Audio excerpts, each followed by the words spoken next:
Good wishes everyone. हम कर रहे हैं क्लास 10th का टॉपिक क्वाड्रेटिक इक्वेशन की एक्सरसाइज 4.1। Question number 2। क्वेश्चन क्या कह रहा है?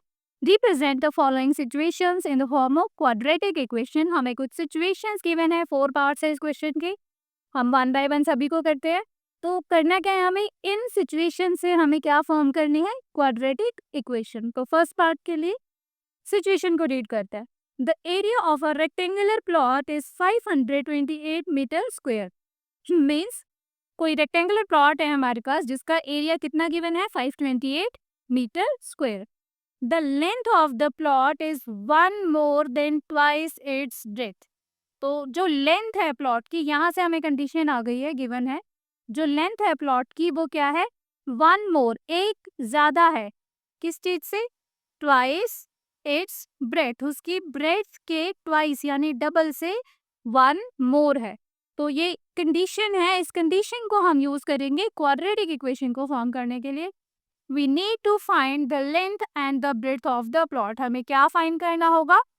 Length and breadth of the plot. But इस क्वेश्चन में हमें फाइंड नहीं करना है, हमें सिर्फ यहाँ क्या करना है, क्वाड्रेटिक इक्वेशन फॉर्म करनी है, उसको सॉल्व नहीं करना है। तो स्टार्ट करते हैं क्वेश्चन को। तो जो हमारी कंडीशन गिवन है कि लेंथ जो है ब्रेथ के ट्वाइस से 1 मोर है, इसका मतलब हमें ब्रेथ को लेट करना होगा। तो हम लेट कर लेते हैं ब्रेथ को। Let the breadth of the rectangular plot, जो हमें रेक्टेंगुलर प्लॉट गिवन है क्वेश्चन में, उसकी हमने ब्रेथ को लेट कर लिया है। क्या लेट कर लिया? एक्स। साथ में क्या यूनिट लगाए, जो एरिया में गिवन है। यहाँ मीटर स्क्वायर है तो हमारी ब्रेथ हो गई मीटर। तो ये हमारी ब्रेथ हो गई। अब उसके बाद क्या है, लेंथ इसके ट्वाइस से 1 मोर है। तो नाउ अब अकॉर्डिंग टू क्वेश्चन, क्वेश्चन के अकॉर्डिंग, जो क्वेश्चन में कंडीशन हमें गिवन है उसके अकॉर्डिंग हमारी लेंथ क्या आ जाएगी? हमारी लेंथ आ जाएगी ब्रेथ के, हम पूरा भी लिख सकते हैं, इतना भी इनफ है। हमारी जो ब्रेथ है 2x, इसके डबल से 1 मोर। इस कंडीशन को दोबारा पढ़ें, 1 more than twice its breadth. तो जो हमारी ब्रेथ है उसके ट्वाइस से 1 ज्यादा है, तो ये हमारी क्या निकल के आ गई है, लेंथ। तो इसको भी हम मीटर में लिख लेते हैं। तो ये तो हो गई हमारी लेंथ और ब्रेथ। और क्या गिवन था क्वेश्चन में? एक और चीज गिवन थी, क्या? The area of the rectangular plot is 528 metre square. ये एरिया गिवन था हमें 528। और एरिया ऑफ रेक्टेंगल का क्या फॉर्मूला होता है?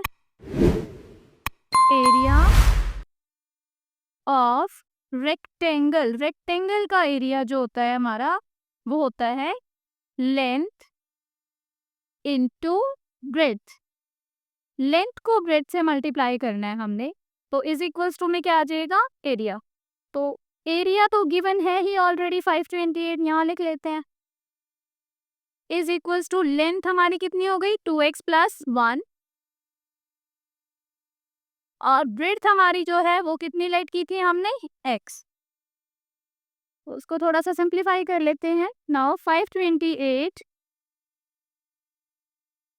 Is equals to x into 2x, 2x square, x into 1 x। तो ये हमारे पास आ गया, लेकिन हमें इसे क्या करना है, स्टैंडर्ड फॉर्म में लिखना। स्टैंडर्ड फॉर्म हमारी क्या होते हैं, मैं यहाँ लिख देती हूँ, रफली है ये हमारी स्टैंडर्ड फॉर्म होती है फॉर अ क्वाड्रेटिक इक्वेशन। सबसे पहले एक्स स्क्वायर वाली टर्म को लिखते हैं, उसके बाद एक्स वाली टर्म को, और उसके साथ हम लिखते हैं कांस्टेंट टर्म्स को, और राइट हैंड साइड पर 0। तो यही करते हैं। अब सबसे पहले हमारी ये वाली टर्म है तो इसको एज इट इज लिखते हैं, स्क्वायर वाली टर्म हो गई। उसके बाद एक्स वाली टर्म प्लस एक्स। अब देखो मैंने राइट हैंड साइड से चीजें लिखी हैं, तो जो ये कांस्टेंट टर्म थी हमारी ये वाली सी, वो 528 लेफ्ट हैंड साइड पे है। तो इसको जब हम इधर लेके आएंगे तो ये हो जाएगा 528। मैंने इसकी साइड चेंज कर दी है, इसको इधर ले आया, और इसके इक्वल में क्या रह गया, 0। तीनों टर्म्स हमारी एक साइड पर आ गई, तो एक साइड पर क्या बच गया, 0। तो नाउ ये हमारी जो है क्वाड्रेटिक इक्वेशन है। इसके नीचे हम मेंशन कर देंगे this is the required quadratic equation. This is the required quadratic equation, यही हमने मेंशन करना था। तो फर्स्ट पार्ट हमारा इसका हो गया है। नेक्स्ट पार्ट हम देखते हैं नेक्स्ट वीडियो में।